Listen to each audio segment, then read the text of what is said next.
Hey, what's up, everybody? Welcome to the Leading with Vulnerability YouTube channel and Leading with Vulnerability podcast and video podcast. For those of you that have been watching and liking and subscribing, I really appreciate it. For those of you that are new, if you can go out and check out the Leading with Vulnerability podcast or video podcast, really appreciate it.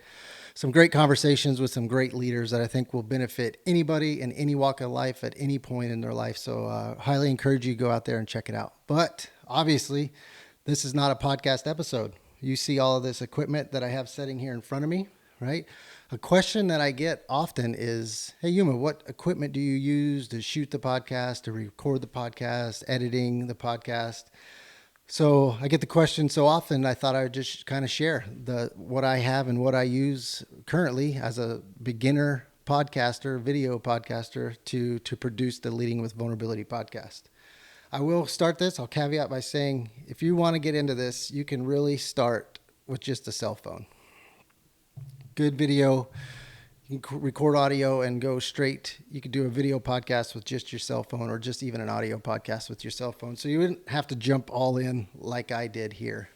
The reason I did and got some of this stuff because I'm bringing guests on. I'm traveling to guests. I want to have the best content, the best quality content that I can give on a budget, right? I'm not trying to break the bank here and do it. So I did all of this, the most economical way I could while still getting quality. And if you're going to do a podcast, obviously the first thing you're going to need is audio, right? Good quality audio.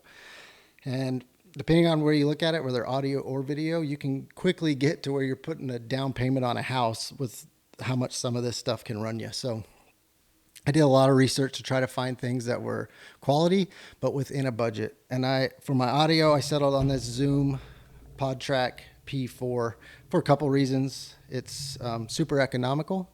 It's extremely easy to use for somebody like me who's not a master's degree in sound design. It's plug and play, pretty much out of the box. We can record 4 people on here with 4 different microphones. It's good audio, easy to use, and was within the budget that I wanted. So that's why I chose this PodTrack P4, and I've been extremely, extremely happy with what I've got there. So as soon as you have your recorder, you need a microphone of some sort to plug into the recorder to gather your audio. And again, you can go super high end and spend a lot of money on microphones and things that go to microphones to make your audio sound better. Again, I was looking to try to find something kind of on a budget that was still quality. So I stayed in the Zoom with the Zoom products and went with this Zoom ZD M1 podcast microphone pack. And I went with this because, again, good price, but again, good quality, and it had everything in the box that I needed to get started. So I didn't have to buy a bunch of separate items to get started. It all came in the box.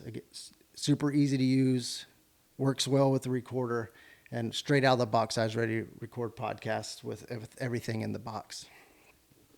From my audio, and here's the microphone right here. You see it breaks. It's nice and small, breaks down. All this stuff bends in. So when you're traveling, it packs away. It packs away well. For this podcast, obviously, I do the video portion of it, which is an extra step in what you do if you're doing a podcast, but it helps me get to a larger audience. For my camera, I use the Canon M50 with the 22 millimeter lens. So, good camera, good price, easy to use, and can do everything you need to do to record a podcast, right? I added the Rhode Mic Go to the top of it to sync my audio in post. And like I said, just again, it's easy to use. The only thing I don't like about it, and it's the case with most cameras in that class, is it only has a 30-minute record time. So you have to either have somebody there to push record again for you at 30 minutes, or I invested in their Canon remote, and I can do it all from where I'm sitting, interviewing my guests. I was using the app that you can download from Canon to control the camera, but I've had that fail on me quite a few times, and once during a recording, so I lost all my primary video. I say primary video because I use my iPhone as secondary video. you can get 4K video out of these iPhones nowadays. And I've had to use my backup video when my primary didn't work or was out of focus. I've used my iPhone secondary. So I'm a big fan of the saying, 2 is 1 is none. So I have redundancy in everything here. So I don't have, so if there is an issue, I have a backup to do it. And I also will throw a few GoPros around where I'm shooting, just to have either different angles, and again, just to have redundancy in what I'm doing. And for my other audio, I plug this Deity Duo microphone straight into my iPhone with the dongle to get a little bit better quality audio on my iPhone when I'm recording my secondary video. And then I use this Rhode Video Mic. It's a shotgun mic that I'll put up on a boom pole to gather, again, secondary audio. If something were to happen to my primary through my mic, I could always use this audio as a primary for the podcast. One thing I don't like about it is it is battery powered. So if you forget to turn it on, I've done that.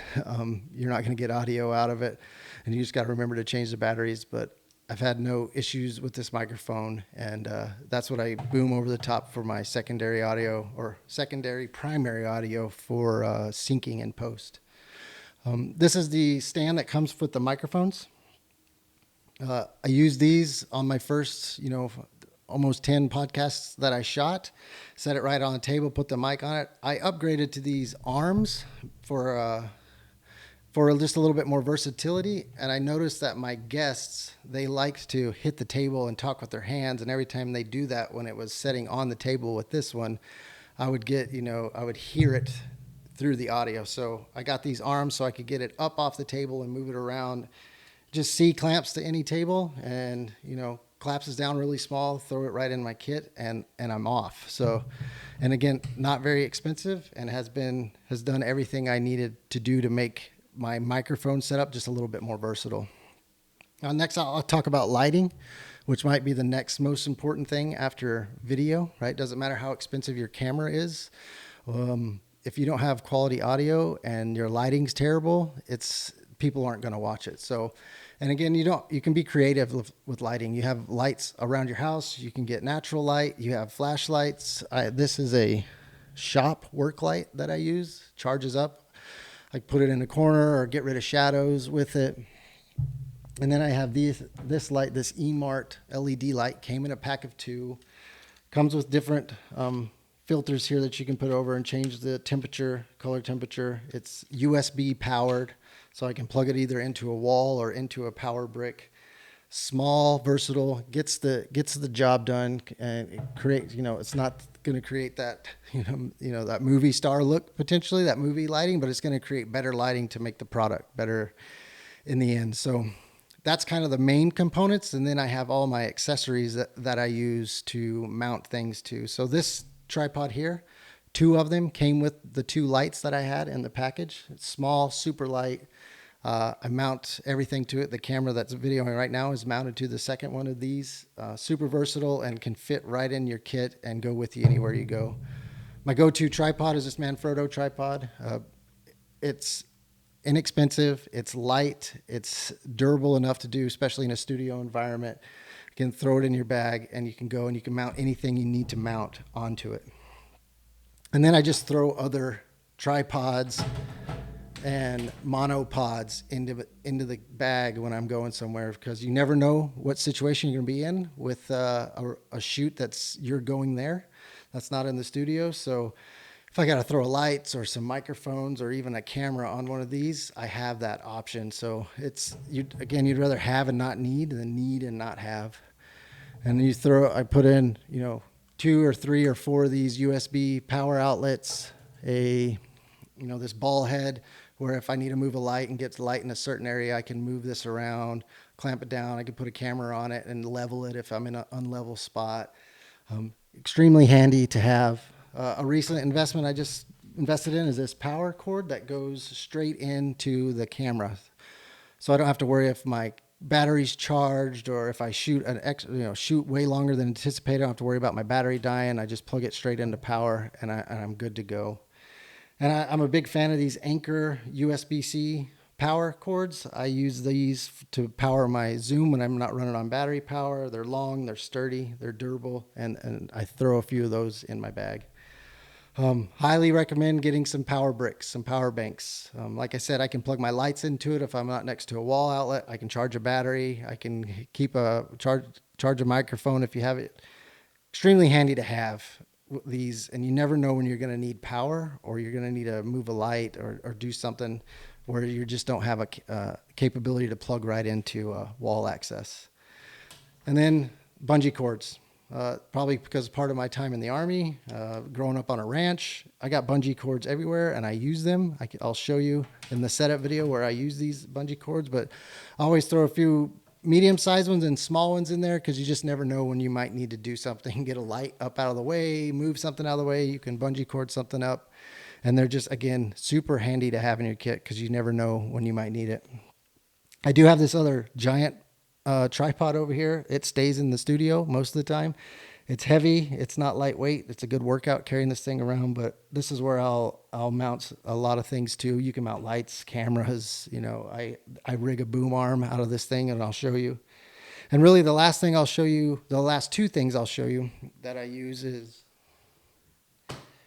everything you see here goes inside of this Pelican case, except for this tripod. I've had this Pelican case for a number of years. I like it because I know my stuff is secure. I can lock it, and a lot more can fit in it than you realize, and I can carry it right onto the airplane, and I have done that. So find something robust to carry all your stuff in, because you are going to spend a little bit of money here, and you would hate for it to get damaged. And then the last thing you see is this trifold screen. So I use this screen in my current bedroom studio to block off some dressers or some stuff that I do not want in the frame. Again, it's super lightweight. Just trifold it out. You can move it and bend it around to where you can set up a better shot of more eye, so you have less distractions off in the peripherals of your videos. So that's it. That's my kit. That's the kit that I use to produce the Leading with Vulnerability podcast and videos for the YouTube channel. Please go out and check it out if you haven't, and then leave down in the comments, leave me your gear that I absolutely need to put in the bag, your tips and tricks. I'm learning here. You know, this is the importance of lifelong learning. I'm learning a new skill. And for those of you out there, hope you learned something. Hope you know you don't have to break the bank. I'll put the links for this stuff down in the description below. Thanks for watching, and I'll check in with you on the next video where we'll set up the studio and talk a little bit about that.